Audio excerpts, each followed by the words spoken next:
So, Geoff, would you mind giving a small introduction about yourself, who you are, what you do, but most and for all, what is your why?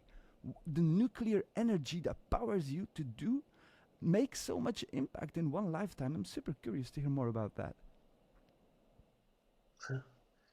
Well, I've been involved in permaculture since 1980, and in the very early days, there weren't many, and it took a while to gain experience. It took me 8 years to start teaching, and I grew up in the hippie era, so in 1970 or 16, and we had dreams of alternative ways of living with the natural world.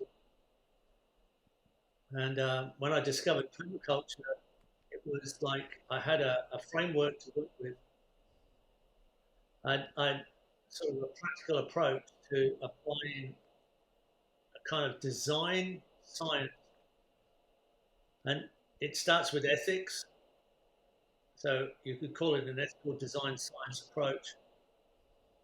And after some 8 years of practice, I eventually started working overseas, South America originally, and then Vietnam and other tropical places. But eventually I got invited to Jordan, and I was faced with the biggest challenge I've ever had to deal with in one of the most unusual places, 400 meters below sea level. And I really had to approach it with pure design, nothing fancy, no guesswork, just keep it absolutely simple and clearly just design outline, just design principles.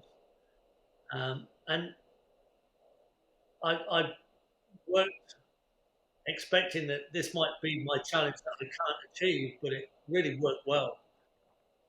And the people were, they took on the project, and we've been working now for over 20 years. It's coming up to 25 years almost that I've worked in Jordan. And it continues to have that influence. Luckily, I used the internet to expose everything I was achieving.